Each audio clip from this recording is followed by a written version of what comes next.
All right, here we are. Travail office hours. Oh, there's my own YouTube notification that I went live. Nice. All right. We're gonna wait a couple of minutes. Hey Nate, how you doing? For people to trickle in here. You can see I have this uh, very fancy looking black rectangle covering notes so people don't get ahead of themselves. Um, and yeah, so um, I definitely wanted to go over some of the sort of explanations for why we're making some changes to the rules system going into the second event.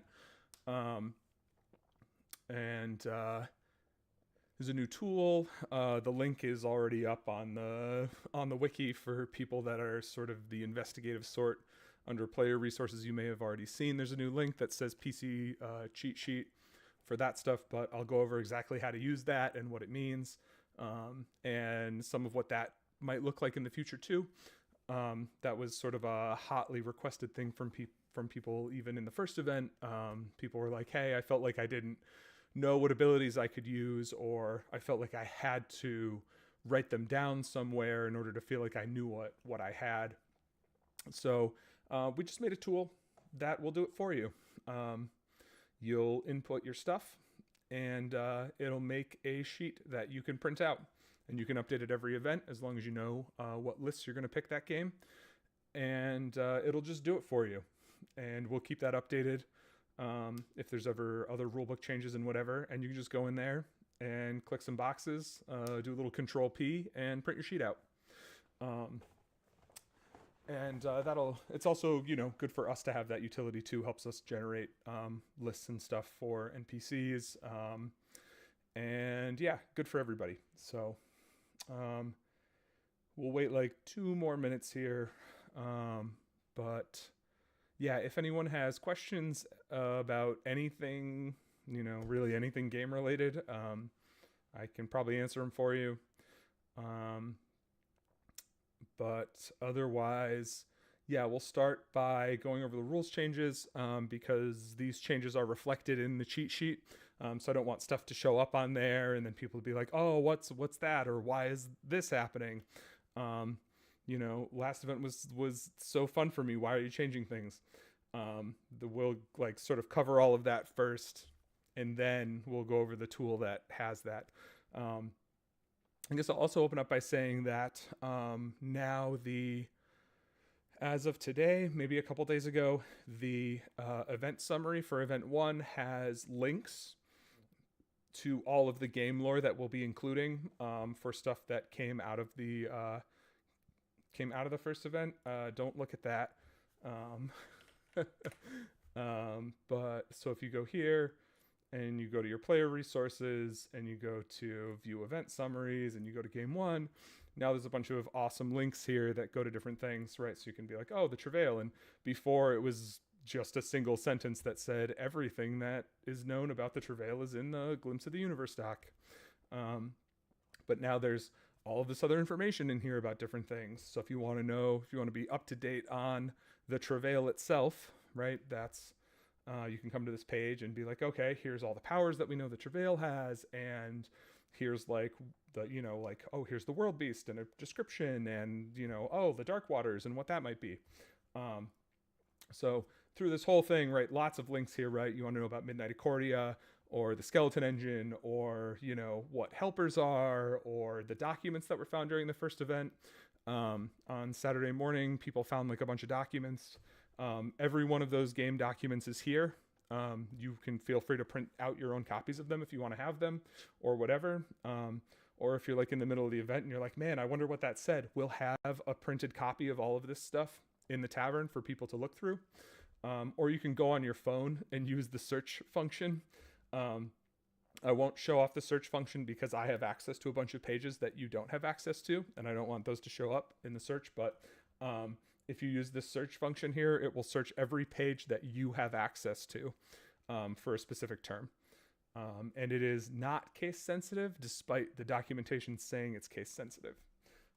So if you were like, oh man, like these are all the documents that were found, what? Or like, what's this untitled document? You just click on it, right? You come in here and read it. So yeah, that's there now. But we'll get to the rest of that wiki stuff later. All right, so let's get started. So right now, the current version of the rulebook is version 102. This is a very minor update to the book, so we're going to go from 102 to 103. So 1.0.3 is our new version of the rulebook. This is not on the website yet, but it will be after office hours tonight. I'll go ahead and put that up there. Also, this changelog document will also go up there, and it'll go in place of the old 1.0.1 to 102 document, so that we'll always just have the most recent changelog doc and the most recent rulebook. If people need old versions for whatever reason or have questions about things, they can reach out to us. We maintain all the old copies of the books and stuff. This change document is the totality of the changes, between the two versions. All right, so we'll go through sort of like a couple lines at a time here, and a lot of this is not exciting, and then we'll get to some stuff that people are probably going to find more exciting or have questions about. So the first couple lines here, right? There were a couple of instances in the rulebook where, historically we were referring to things as like mage and rogue or whatever. We went to more general terms to encourage people to use specific terms that might relate to like the world they're from or their character's culture and heritage and background and all of that.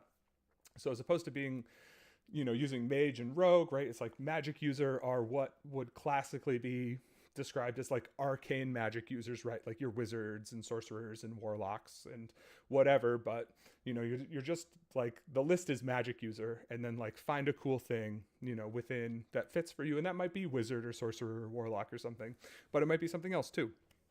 And the same thing with rogue. We just changed it to scoundrel, right? Rogue has a connotation from, Dungeons and Dragons and all this other stuff. So we just want to use general terms whenever possible in the rulebook, so that players can pick specific terms to use in game to add flavor to their characters and to their worlds and all that good stuff. All right.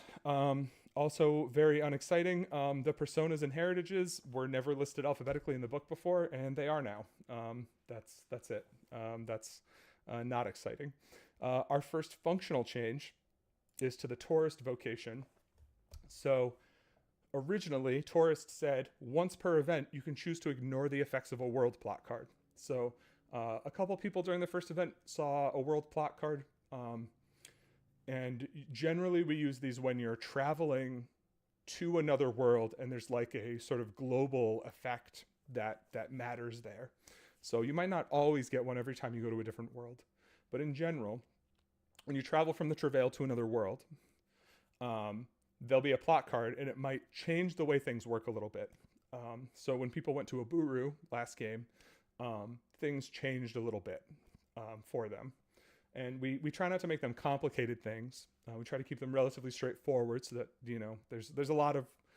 We don't have as many rules, but we don't want to overload people with rules for sort of no reason. So the tourist vocation, previously, once per event, they could ignore one. That's been changed to, at your discretion, you can ignore world plot cards. So that's sort of a buff to that. But also, sometimes there might be a world plot card that you want to affect you. And in that instance, great. Let that happen, right? This isn't going to turn that off for you.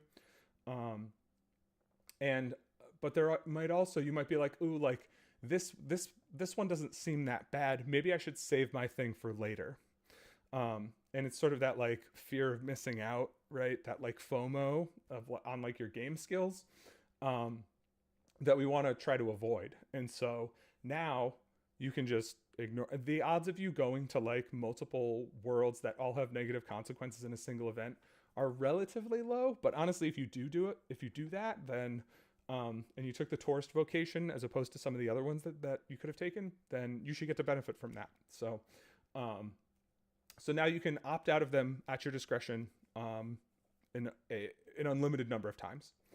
All right, and so that is sort of the end of our non-ability list game effect stuff. Everything from here on out is going to be talking about changes that were made to skills on lists, on different ability lists. Some of it with like sort of explanations as to why. Some of it I'll be explaining here, and then no changes overall to game effects, just sort of some clarifications that are being made that are reflected in the new version of the rulebook, so that things are sort of as clear and concise as possible. All right, so these first couple, I think all of these first ones we can just show together. All right, yeah. So these first 5 that are here are all instances where these are all basics and they're all becoming short. So instead of a minute long, they'll all be 10-second durations on these. And that was sort of the intention from the get-go. And some of them, and also, so in general, when you use a basic, our sort of like core intention of the rule system is that a basic does 2 points of something, right? It's like 2 points of healing, 2 points of damage is like sort of our base for what a basic does. If you're doing something other than that, it's probably a short status effect, and and they're generally lone as well. And that mostly comes from the fact that an NPC usually fights 2 or 3 people at once. So if a monster delivers an effect, right? You know, that the effects that are coming back at it are sort of like threefold, right?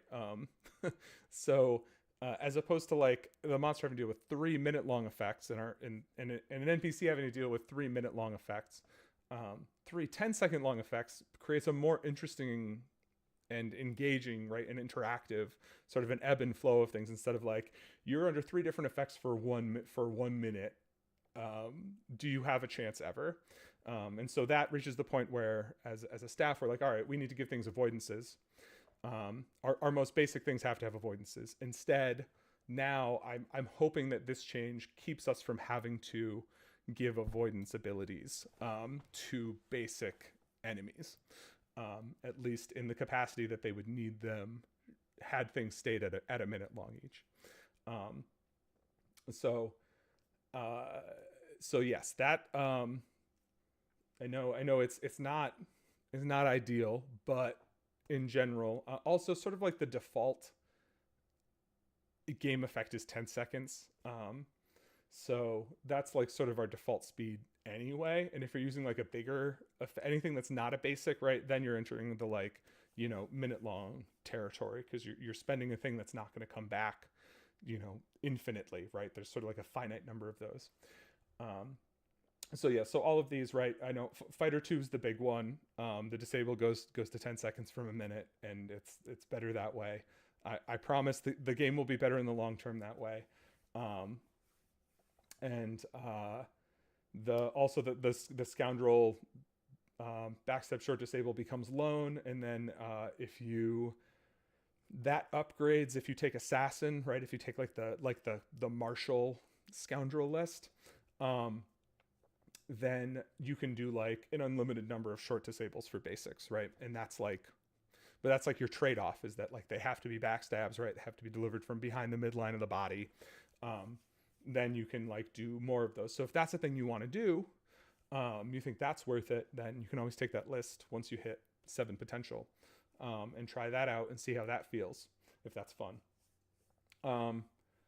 And then just stuff becoming lone and short, right, on Vagabond also, even though they're backstabs, right, the like sort of like correct play is like they should be short in general when you're using them on like regular monsters. It should be like even a back and forth with like a regular enemy that you fight. So this will all be good for the game, and all sort of should have been that way from the get-go. So that'll be good. All right, so I'm just going to slide this up while I scroll here. All right. So now we're going to get into the ones that are maybe a little groan-worthy from folks, but I'll explain what our reasoning is, And I really, truly, honestly believe this will make the game better and more fun. And, you know, we talked about this a lot on the staff side, and we landed on this solution, and we think it's really good. So these are changes to Devout and its various specializations, primarily surrounding life effects. All right, so we will do this for now. So this is just all of Devout, right? Just the Devout core list changes now. So the Devout path-only ceremony that everyone has access to, if you take Devout as your path, not as your subpath, but as your path, right? You get ceremonial magic, and you get a couple for free. I shouldn't say for free. You start, everyone knows a couple, and then like as people learn more, right, they'll also be available for folks to use. So what used to be once per twilight, spend an ultimate for a life effect, that is changing, right? So no more life effects for all Devout every twilight. It becomes once per event now instead of once per twilight, which is a lot less, right? It's 1/4 of what it used to be. So that part's a nerf. The buff to it is that it no longer costs you an ultimate to use. It's just free, right? So you just get to do it. You don't have to spend an ultimate. The intention here, and you know, there's a little paragraph down later that we'll read to. The intention here is that for the vast majority, for the early part of like the first like 5 or 6 events that you're playing, you don't have to wonder whether you should spend your ultimate on a life effect or your other abilities that are potentially more fun or interactive, right, than a life effect. So now there's a tactical choice to be made when to employ that life effect that you have. And I think between that choice, right, that being a choice now, instead of, oh, I should just always use them to make sure that I'm not wasting them or whatever, and now your ultimates are going to do other things instead of that are like interactive with folks who aren't dead. I think that's going to be more fun. Also, right, death doesn't carry like any real permanent penalties, right, for folks. And so we're trying to change that culture and mindset around character death as well, right? There's no chance of perming. You know, even if you're like in a module or you're like out in the woods and far away from where the death area is, right? You can step out, you can step away for like 3 minutes and come back, so that you don't, right? You're not ejected from game content that you're participating in. You're not in danger of losing your character, which might mean like you need to spend real money to get a new costume and weapons or whatever. So when we remove all of that, right, we're trying to change the culture around death, you know, at Travail. So last event, there were more than 25 players died, and every one of them got life spells. 25 instances where we deathed players one way or another, and no one went to death. So kudos to the player base. You guys were on top of it. You were on your A game for the first event. But moving forward, part of the game is characters, right, visiting death. It's like there's like a story and lore part of it that goes along with it too that we're excited to include in the game. And that sort of like back and forth of it is going to be part of that. So please trust us that this isn't a change that we made without talking through the long-term, you know, ramifications of what it might look like. All right, so the other things that are changing, the Devout core list, level 7 and level 9s, those are changing places from where they used to be.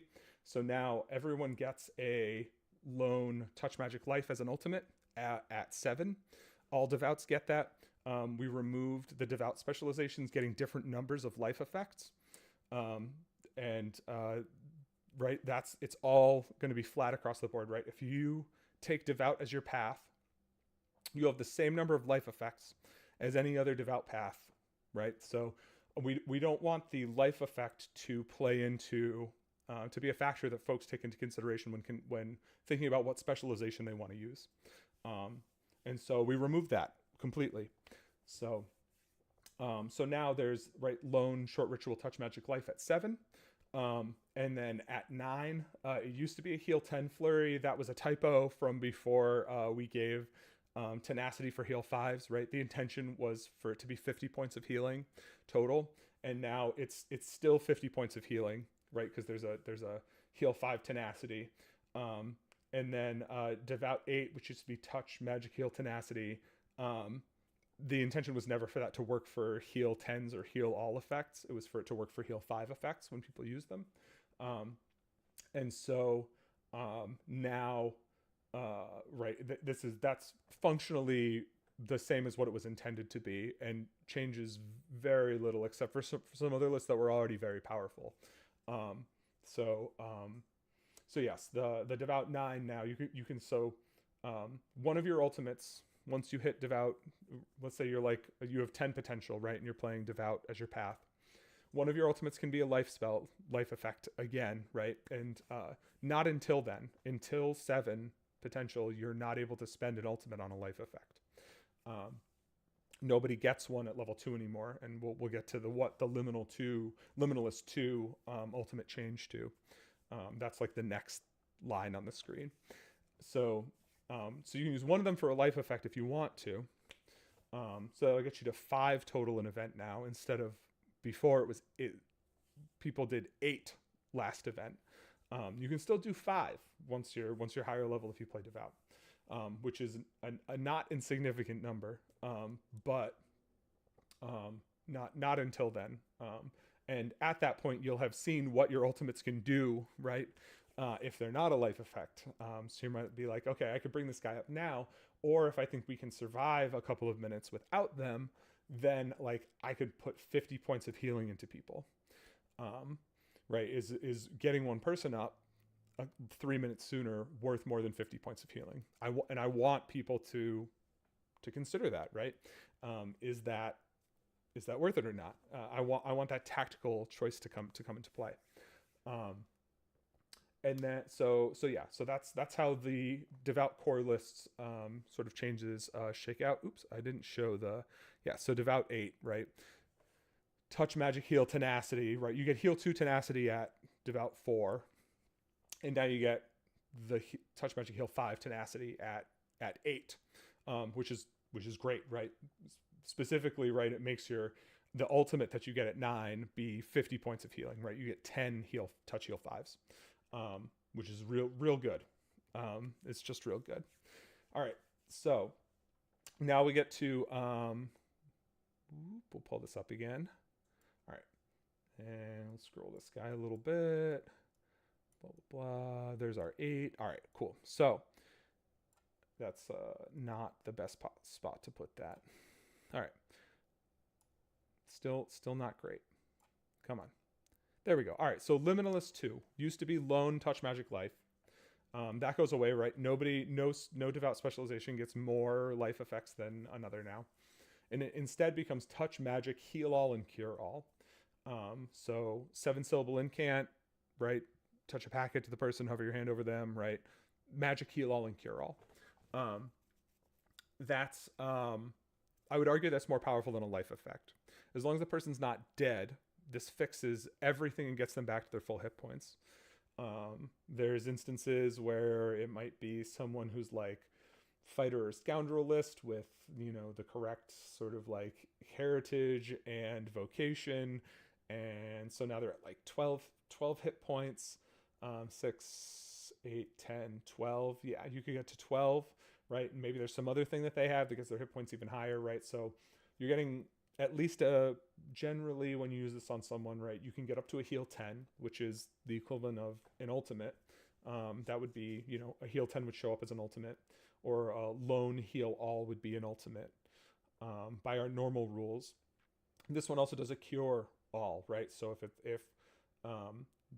they get hit with like a lethal something crazy, right, that doesn't normally show up. Someone gets hit with like a lethal slow, and you're like, nobody gets cure slow, and you're like, well, I just have cure all, right?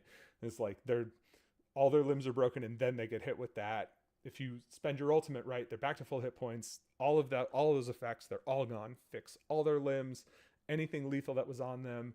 This also hits, difficult to remove stuff for things that are long lasting, like virus, the virus effect, other things that are tougher to cure as well.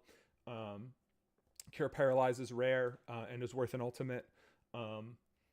Sort of intentionally, Cure Paralyze is rare and so that it's worth an ultimate to get rid of. So that's like, instead of we sort of sat down and we're like, what's like sort of also worth a resurrect, right? Worth a life spell. And we were like, yeah, full heal, full cure is basically the same thing. It fixes everything that isn't death. So as long as someone's not dead, this gets them absolutely back to full fighting shape. And so we're confident that this is going to be a fun tactical moment for healers who are like sort of in the fray with folks, to choose to use this on somebody. So that's that. And then there's another, this is like a pseudo typo that was in there. The intention was never to make liminalists make their inflict packets like as good as like a mage, as like a magic user list would be. So their magic inflict, packet magic inflict 2 tenacity, or packet magic inflict tenacity is only for their 2s now. So it doubles up their basics for packet damage, which is great. But the intention was never for it also to double up their 5s. That's just too far off of what the list is designed to be. Combined with all of the healing that they get, it turns their offense just sort of like a step too much in that direction.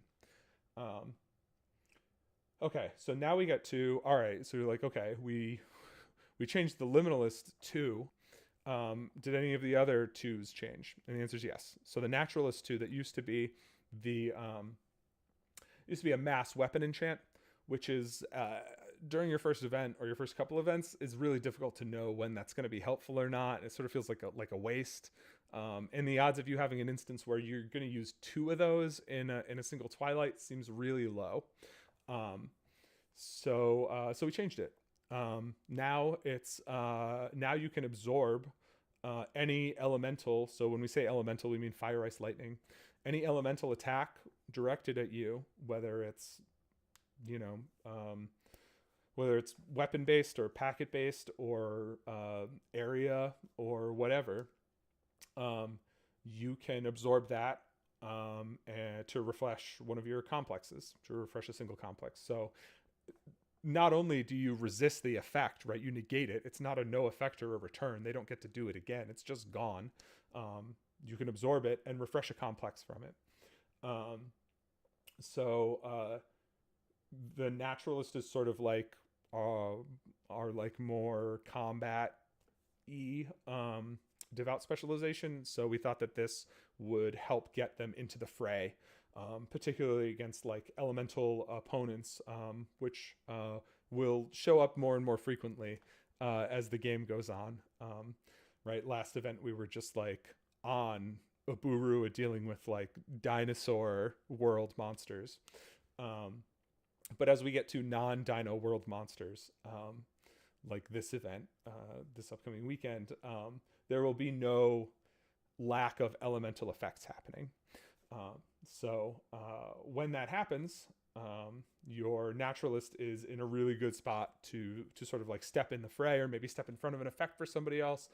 Or if like in those moments where there's like a fire death or like a lightning death effect or something that happens, right? They're just like absorbed.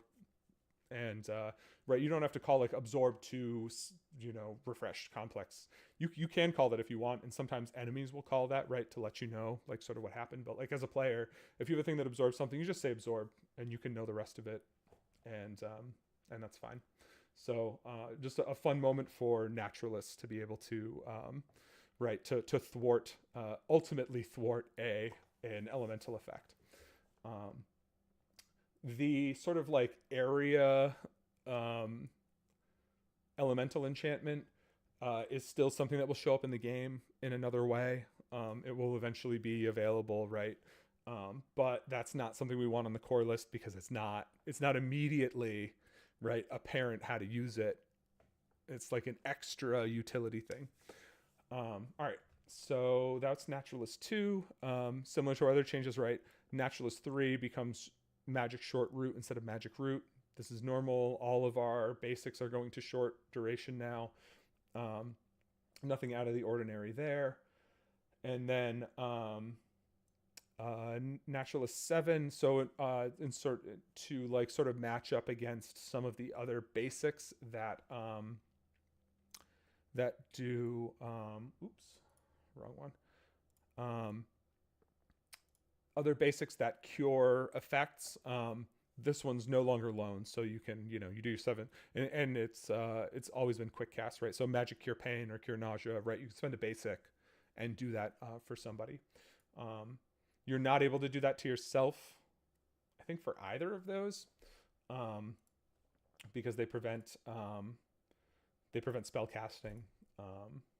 We can double check that in a minute, but yes, your utility to sort of like go around and remove those, and those are generally going to be 10-second effects anyway.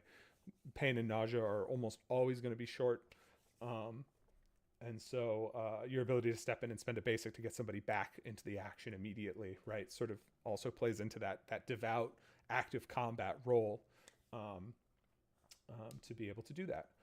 What was I going to look at? I was going to pull up the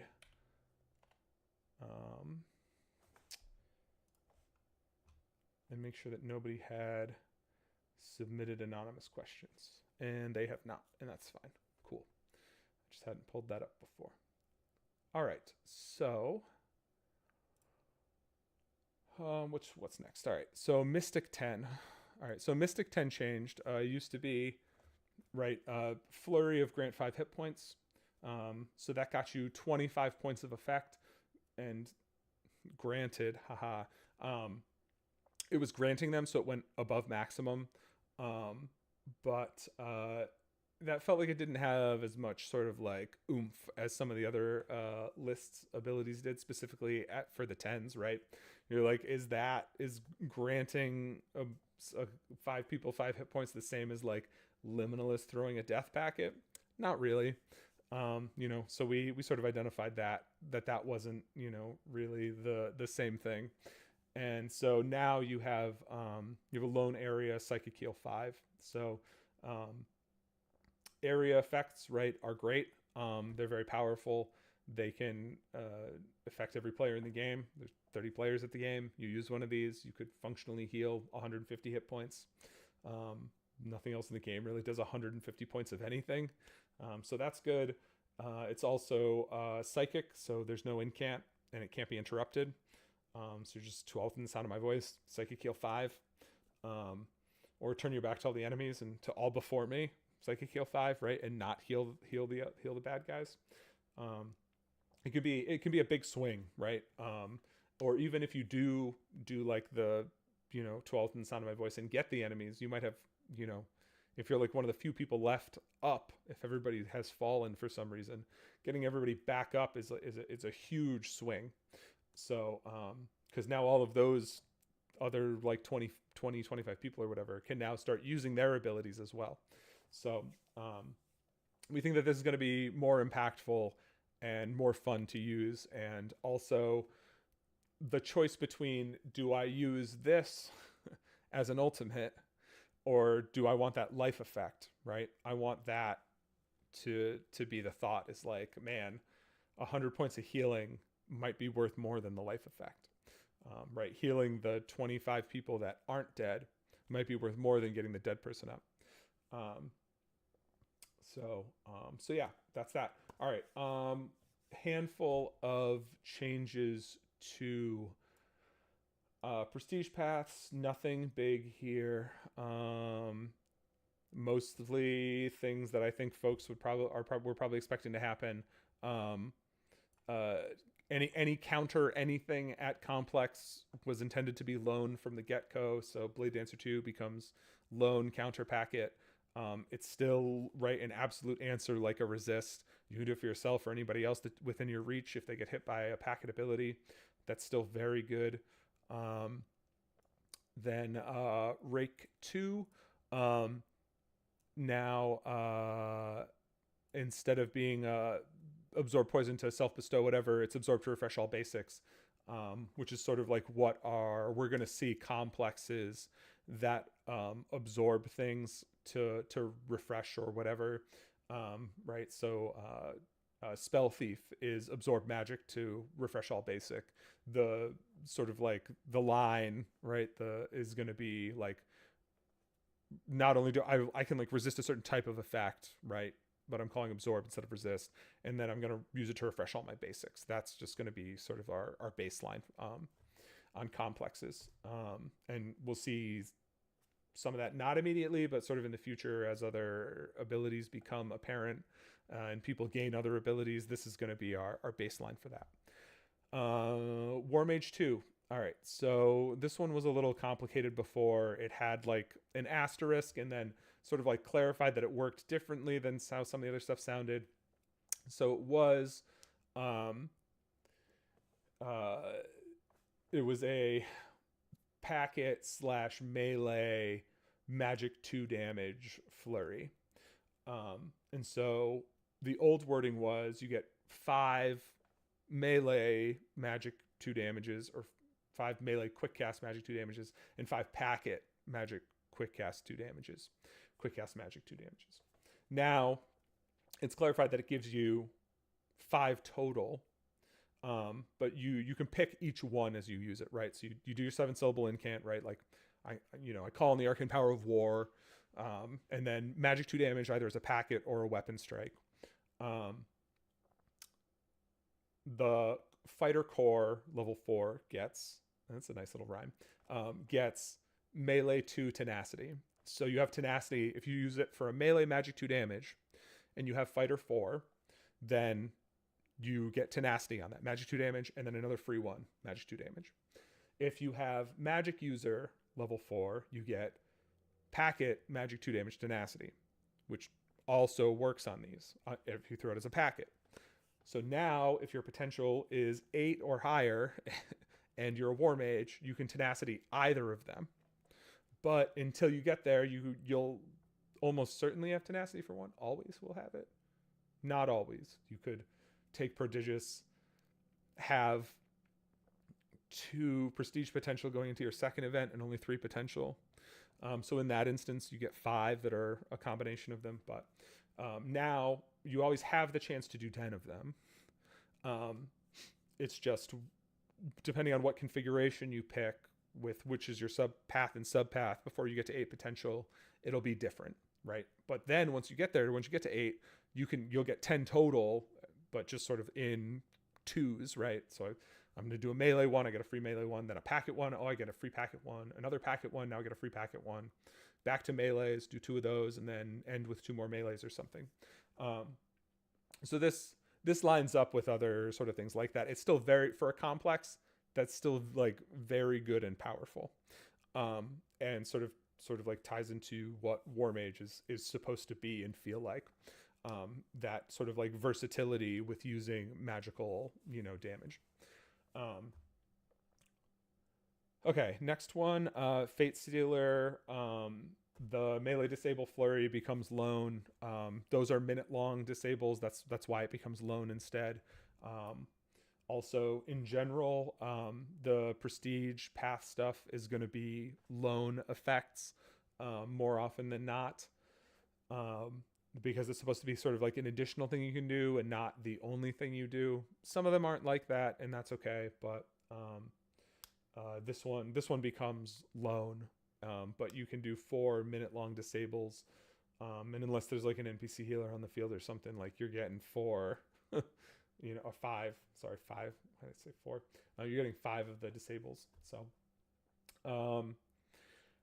Champion 2 used to be Touch Magic Refresh All Basic. That wasn't sort of in line with like the flavor profile of Fighter Devout.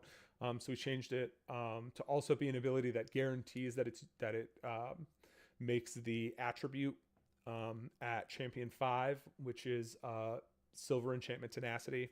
So this always is sort of like works with that too now. So you get a lone touch silver enchantment, and it's non-magical, right? It's a non-magic thing. Even if you're silenced, even if you're in a place where you can't cast spells, you have the ability to put silver enchantments on weapons. And then if you champion 5, even though it's lone means you can only activate it once, but you'll get another one for free. So it's literally silver enchantment, right? You can clarify to people that it's 10 minutes if you want, if you think they might not know or whatever, but because all enchantments default to 10 minutes. That's like our one big exception to the duration stuff. That's the only 10-minute thing out there. But yeah, enchantments are 10 minutes. So that will be good. That will be good and helpful. If you take champion, you will be happy to have that. All right, so let's scroll down a little further. Actually, we can just, all right, so we can show the rest of the page here. We'll get to page 2 in a sec. All right, so here's our sort of note. Oh, sorry, Spell Thief 4. Close that, cover that back up. All right, so quick cast, backstab, magic, curse to self-refresh all complex. Now refreshes a single complex.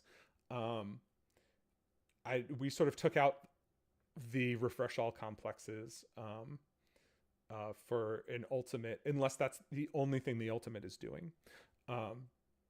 So you get, this is all like backstab, magic, curse, arguably good enough to be an ultimate on its own anyway.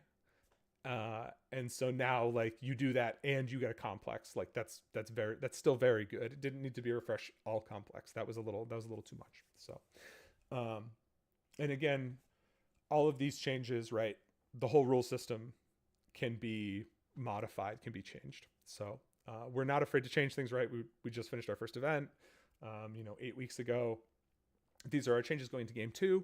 We'll keep an eye on things, particularly as people, start to get access to more abilities and the sort of like quote unquote game meta establishes and settles for things that people are like, oh, like if I have this, like I should use all of my stuff on this.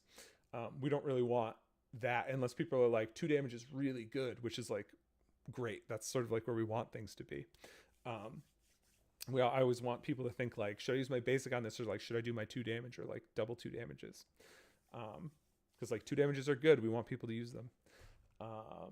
Okay, so all right, so we have a note here at the end, right, about the life effect. So the note is that, right, so the ability for new characters to use all their ultimates as life effects created an unintended play pattern, which was we only saw life effects from ultimates, which some people with the choices that they made, if you took Devout Liminalist, that was the only ultimate choice you had, right? And so we don't want that. That's not the intention. So unintended play patterns, it stifled Devout specialization diversity too, creating an unhealthy new character, quote unquote, meta. I heard players around check-in talking about how if you're taking Devout, there's no reason you should take anything except Liminalist because it gets you life effects. And the other things aren't as good as life effects. And, I mean, that's not an unfair sentiment to have. And so in, especially if someone's new coming into the game, if they have prior LARP experience or whatever, right, life effects are really powerful. And so we don't even want that to be a choice. We don't want that to come into consideration at all. So we removed that consideration entirely. So character death is an important part of Travail. And when we say that, we mean that character death has to do with the story and lore of the game. And sort of like relearning the relationship between death and gameplay. But like we want people to die, and it's not because we're like, oh, we have to have character turnover or people have to be scared or whatever. We want people to die because it's another sort of like, it's an extra level of status effect that's introduced, right? And it's supposed to be difficult to fix, which is going to be now. People will have to make a choice about whether to fix it or not, which is great. We want that. We want you to have a dramatic moment where there's a fight going on and you have to decide whether to use that ability or not. And also we want people to die because there's like a story thing that goes along with it, and no player got to see it. No player got to see that because nobody visited death. So death is a secret. So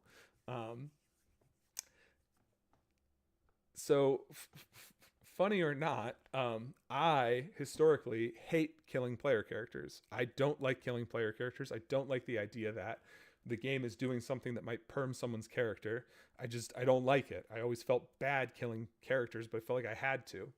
So I flipped the script and said, how do how would I feel okay killing characters? And this is it.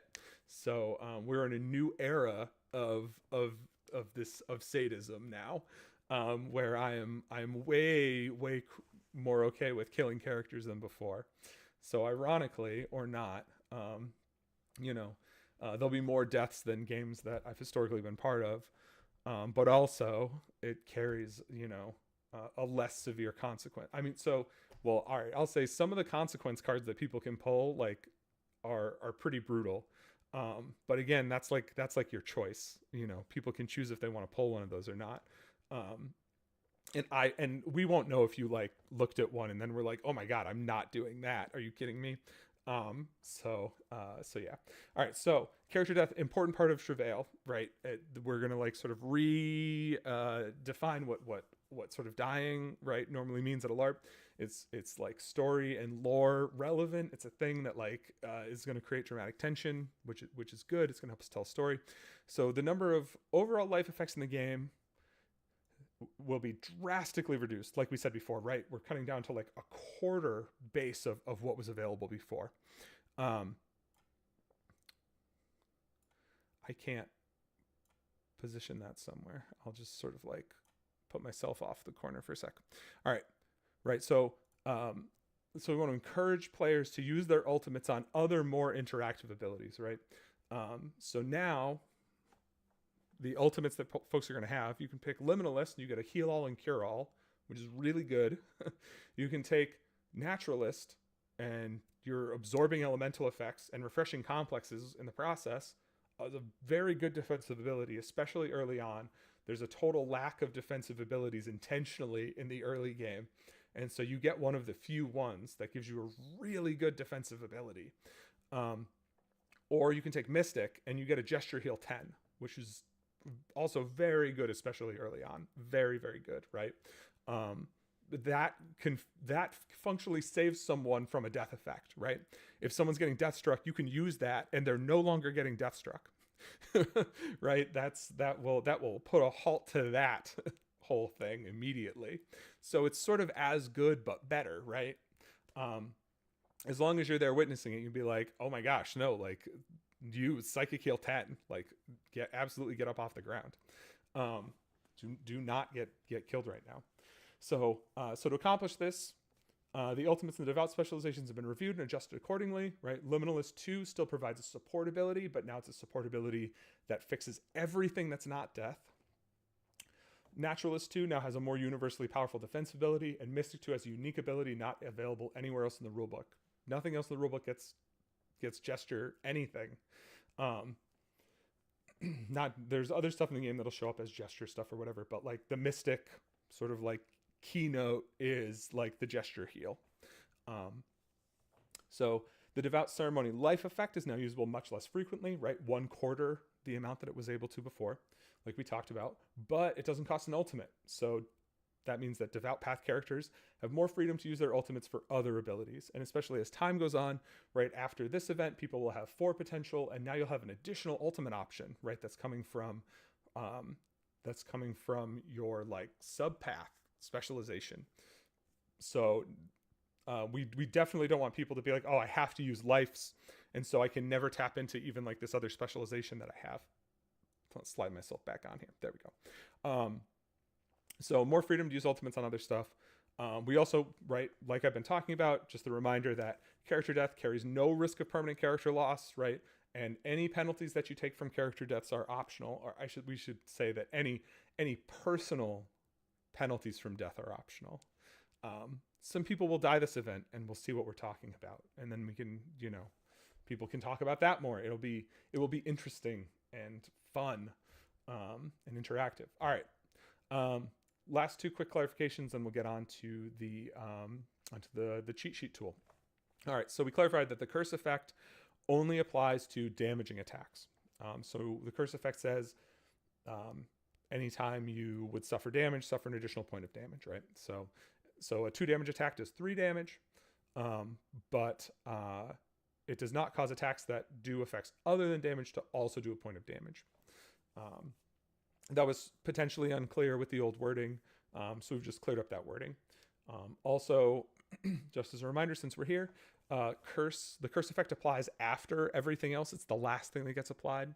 So it's not like if you have like soak 2 or reduce 2 and you get hit with a 2 damage, you're not like, oh, that's 3, so I can't do anything about it. No, you deal with it as what it was called as the 2 damage. And so you might go soak and then you take nothing. And so you didn't take damage, so you don't take an extra point, right? Or if you reduce it to 1 point, then you add another and you still take 2, right? But you wouldn't take 3. You could still call reduce and it would go down to 2. It would be what it was normally called as. All right. And then the last one, another relatively straightforward clarification, stabilize, right? Usable at 0 hit points, but when you're not dead, and you have to wait at least a minute from the time you reach 0 hit points in order to activate it. So if you get knocked down on the field, right, you're in a fight, you get knocked down and none of your friends are around and the bad guys are death striking you, you can't stabilize out of that. You have to wait at least a minute, and that's, for the purposes of, right, it's not going to save you from that death strike or whatever, from the immediate death strike. But does mean that like if you get knocked down and then left somewhere, or like you go behind enemy lines, or you're hidden somewhere, or people just don't find you, then you're not going to die from just bleeding out in the woods. All right, so we don't need this black rectangle anymore. The black rectangle of censoring is gone. All right, so that's that. It's all relatively straightforward stuff. So these ability list changes will be reflected in this cheat sheet tool that we're about to go over, and this is all done specifically with the intention of making the game more fun for everybody playing it. More fun for NPCs because they're not getting hammered with minute-long disable effects constantly. So we will be more apt to take 10-second effects than 1-minute effects. We won't have to give avoidances to regular enemies for stuff like that. Not to say that some enemies won't have avoidances to various things. Exactly. And the life effect change is to remove the possibility of folks feeling like they have to spend all of their stuff on life effects or whatever. We just want to take that out completely. That is not the intention of the game. That's not something that we consider to be fun and interactive. And so we're going to cut it. That also means that, in order to generate player deaths, we don't have to kill as many people. So we'll see. We'll sort of we'll settle into our normal cadence of death and stuff, and people will see when they die, right? Like what's going on with that. So I'm excited for people to see that because I think it's going to be interesting. I think people are going to find it interesting and fun and dramatic. All right. So we've got, all right. So let's go here. All right. So under player resources now, there's a new link here, and I put it right on top because the event's coming up, called PC Cheat Sheet. You click that, you're going to end up here. So this is a short tutorial about how to use the tool. The long and short of it is that we have created a staff-owned document on the Google Drive called PC Cheat Sheet. So there's a link to it here, and when you open it, it's going to bring you to a page that looks like this, but you're not going to be allowed to click on things. So from here, what you're going to want to do is you're going to want to make sure that you're logged into a Google account, or somebody logs into a Google account and gives you permission to go in and edit the sheet afterwards. But that person's going to come in here and they're going to click make a copy. That will give you a local copy of this sheet, because we can't let everybody come in here and modify it or whatever to make their own printout. So you'll take your own version. This is up to date with all the changes that we just talked about. Also, the updated version of the rulebook and that changelog document are both going to be on the website immediately following this. I will go on and I'll update those. So once you're in here, And this is all it says in here, right? Navigate to your new copy now that you're in there. So these top three rows here are made of drop downs. So let's say I'm going to go to the event this upcoming weekend and I'm going to be a player. And I played the first event. And the first event I played, I don't know, I picked the Devout Liminalist because that was the meta for game one. And then as my subpath, I picked, fighter something. I picked, I don't know, Slayer. So I have three potential. So I'm going to go over here to this potential field and I'm going to pick three. And now this next game, what am I going to play? So being a healer was cool, but I really liked hitting stuff. So I'll play a fighter this time. And we'll show here real quick. If I click over to something else, I get this little red arrow here that tells me invalid, right? So a lot of these fields are contextual based on other things that you've input. So if I pick Scoundrel here, now it's like, hey, that doesn't work. But if I click this, now it only gives me the choices for specializations that are valid, right? But I'm going to go back to Fighter, and I'm like, all right, I like Slayer. Slayer was cool. I'm going to do that. But I didn't hate having healing, so let's do that again. Man, but there's been some changes to lists, but it's not really going to affect me because I'm just going to have level 1 of it. So what am I going to take? I want to throw some packets, so let's take Naturalist. I want to throw packet damage and have heal 2s. That's like a pretty good place to be.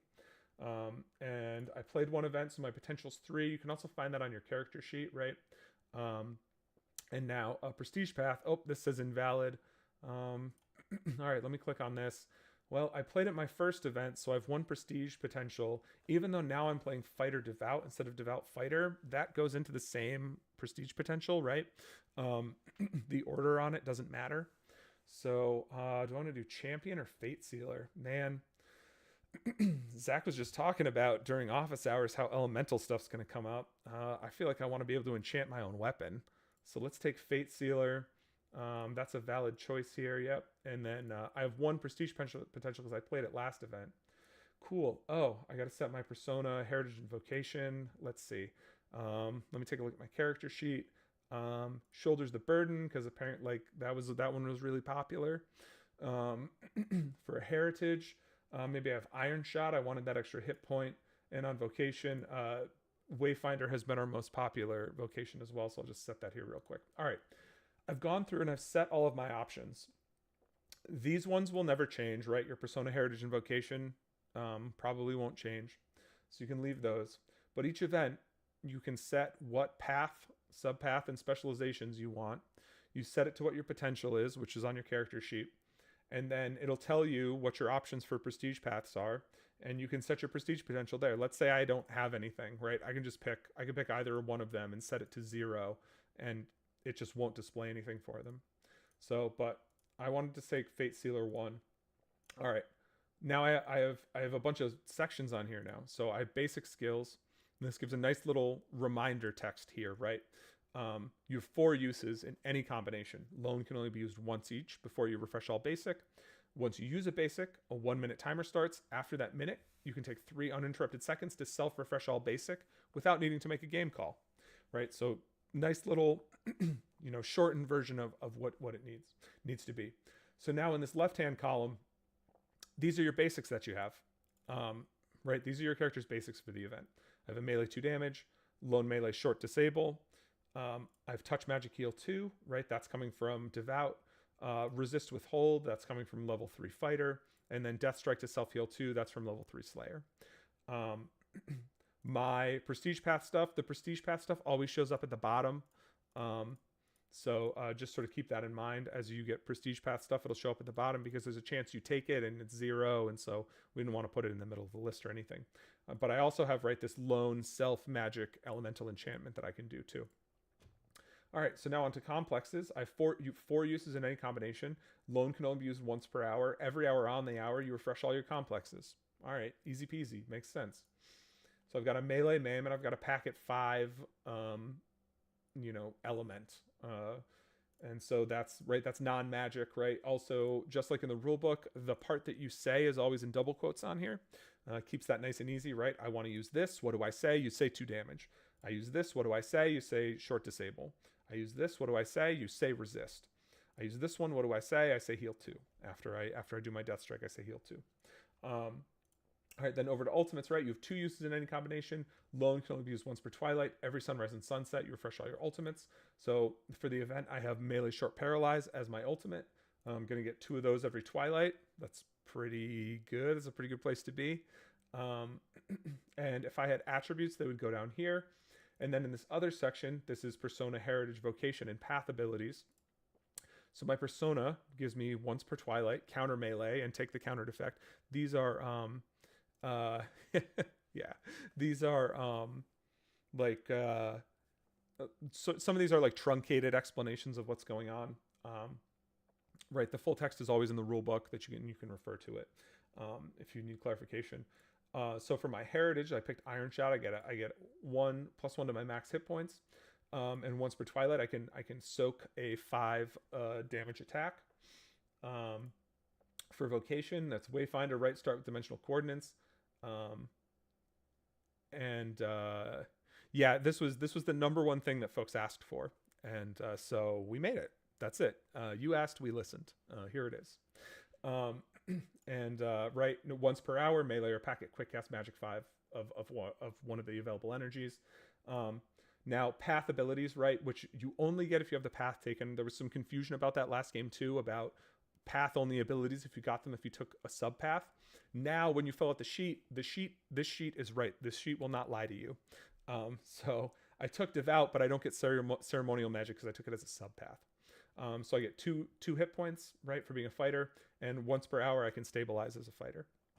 And so now if I do, right, if I'm like, oh, if I get to 5, what do I have, right? And it filled in some more stuff. Now I have attributes, melee 2 tenacity, and I get 2 more hit points. So I'm like, oh, I have 6 hit points, plus 2 is 8, plus 2 is 10, plus 1 is 11, right? I have 11 hit points. Yeah, that's it. So this works all the way up to 10s, 10 and 5, right? Shows everything. It's formatted for printing. If you control P, it will show up in landscape already, ready to print, ready to go. In the future, these right-hand columns will probably make the option to turn them on will be like short descriptions, right? So let's say I do like magic user. Erudite has lots of incants. Let's swap this over, I don't know, Hierophant 1 or whatever. So this, when I say like descriptions, what I mean is like, this will say like, throw a packet and state magic 2 damage, right? Like to just like really, be really friendly, particularly for new people, or like, let's say, you've got like your team of people and your healer like can't make it that event, and you're like, oh man, but 2 of you are like, all right, nobody switched to full healer, that's fine, we don't need that. But like if 2 of us take like sub path devout instead this event, like I bet we can make up for it, right? Like we'll still have some healing. And so just putting like nice little descriptions here is like, we also eventually, I'm going to promise a lot here, that won't happen until over winter when we have some real time off, is like, we also might make an option to give you sample incants, right? If you're like, I don't want to make incants, that doesn't sound fun to me, right? You might just be like, this might fill it in and be like, touch a weapon and state, I call elemental flame, magic fire enchantment 10 minutes, right? Just absolutely tell you, what to do. For now, you can fill these in with your notes. If you're like, oh, I'm going to play this event, and I'm going to put my incant in here, right? I call elemental flame, right? And I got a touch magic heal too. I mend your wounds together, right? And I could even put everything in here if I want, right? I can put exactly what I say right there, right? I mend your wounds together, magic heal 2. I call elemental flame, magic fire enchantment. You know, and maybe I want to remind myself that it's 10 minutes, so I can put that in there too. Right, or just like you know, whatever notes you want to put, you can do there. And then the even further into the future, because that part's sort of easy, right? We can make lists of the descriptions and incants and stuff that we can add. Further into the future is where all of your effects that you get on here will get populated in this column over here. And this might take us some time to do, but I'm gonna promise it now. But for now, you can do it yourself if you want to, and it shouldn't really change from event to event that much. So if I'm like, what do I have here? I have sleep, right? So this would be like sleep, right? So target falls unconscious, you know, until they take HP damage, or something, right? And you can fill your effects in here if you want to have.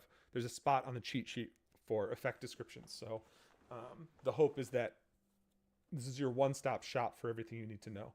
And there's like, you can see even with like level 10 and all of this stuff filled out, there's still a good amount of space free here on the bottom.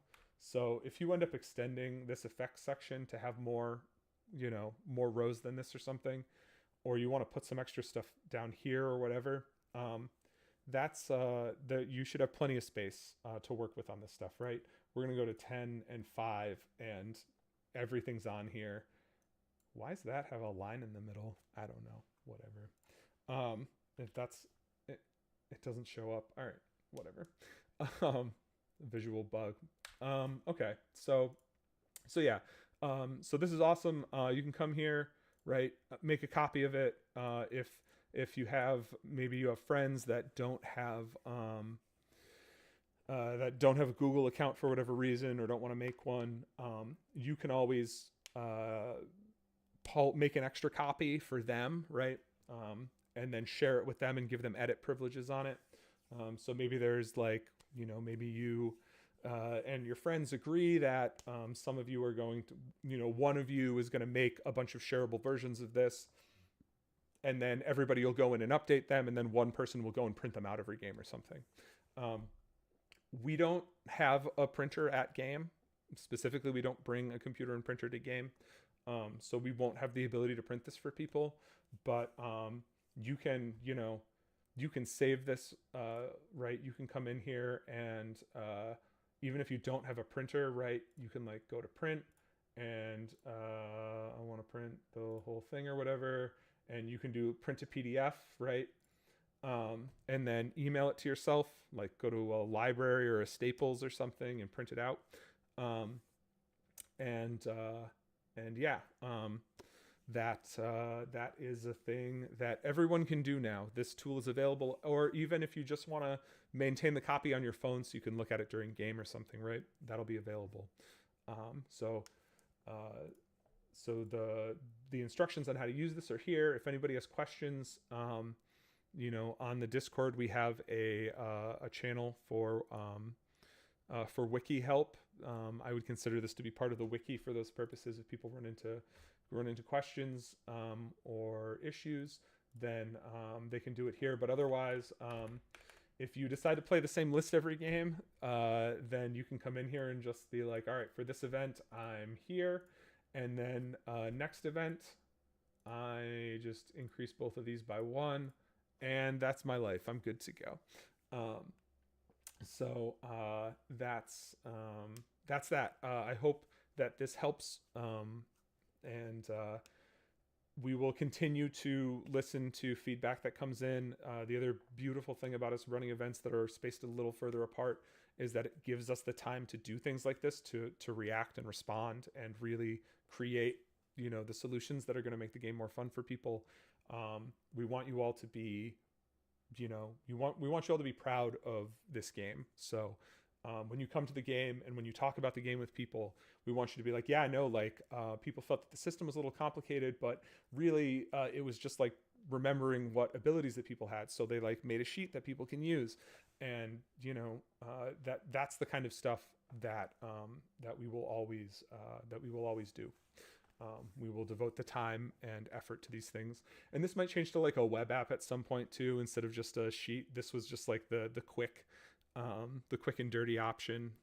This is like the 10-hour solution instead of the 40-hour solution where we like host a web app on the wiki or something. But we've got enough people that we might do that at some point too. And that would make some of the other parts of it that I talked about easier. This will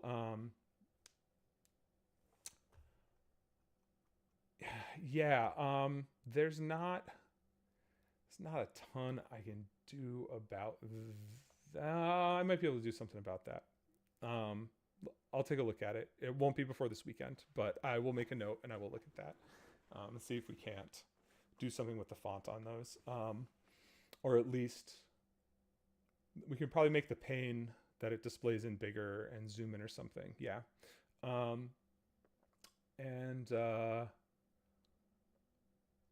Yeah, I think that's it. It's also going to depend on what the resolution of the screen that you're looking at it in is, because it's like in a static resolution and not a dynamic resolution, because it's embedded in the page and a couple of all that fun stuff, fun technical issues. But yeah, so this is here. I hope it helps people. Like I said before, the event summary for last event has all of the links up in it, so people have questions or want to refresh themselves on what's going on. All of these beautiful, nice links are here. If you're like, oh, source storm, and it brings you this page, and you're like, oh, that's right. On this page, it mentions source storms. Or if you wanted to search for that, you could go and search for it. Oh, world beasts. What are those? Oh, here's an entry for world beasts. The dark waters. What? Oh, there's a reference here to that. So lots of good stuff is available to people. There'll be copies. We're going to try to keep a copy of everything on the wiki in physical format in the tavern as well during events. So if you're like, oh, I know we've heard of this before, but I will never remember what it is. You don't have to worry about that. It will be written down somewhere. And then every event, when we do the event summary, we will, the plan is to link to every page that got added or updated in that event summary, so that you don't have to wonder, you don't have to try to remember. People might want to write their own stuff down, and we're not going to put everybody's like personal plot details in here and stuff, right? We don't, that's your information. You can decide if you want to share that with people or not. But all the big stuff, all the big reveals, all the new lore and words and definitions and all of that good stuff will all be in here and will all be maintained in the wiki. And that's the plan. That's why another thing where we take the time between events so that we can write this, because it takes time. It takes a not insignificant amount of time to create this stuff and have all of that. But we want everyone to feel familiar with the game and be familiar with what's going on. And hoo boy, do we have a hell of an event planned for this weekend. And so that takes us just over the amount of time that I was hoping for. If people have questions, please ask them now. Otherwise, I'm going to drop off so I can eat dinner and then keep working on stuff for the event this upcoming weekend. And yeah, that's that. Rules changes, relatively minor. If you were devout, you're going to be doing a bunch of stuff that isn't life effects now, but is arguably better than life effects. You'll also get, you'll still have some amount of life, but you'll do it for free, which is cool. And people run into questions, people have questions, comments, concerns, whatever. Please reach out. You can post questions in the Discord. You can DM us on Discord. You can DM one of us on Facebook if you need to. You can post in the Travail group. Just reach out, please don't hesitate. We're working on stuff regularly. The staff is in full swing right now, right, getting ready for the event. And yeah, that'll do it. Otherwise, 72 short hours from now, we'll be checking in and game on in 74 hours from now. and I can't wait. It's gonna be great. It's gonna be a real good event. I'm real excited, and I'm excited to see all of you and do some fun LARPing. So have a great night, everybody. I'll be posting the new rulebook and the changelog on the website as soon as I get off of here, and then I'll see you all soon. All right, have a good night, everybody. Bye.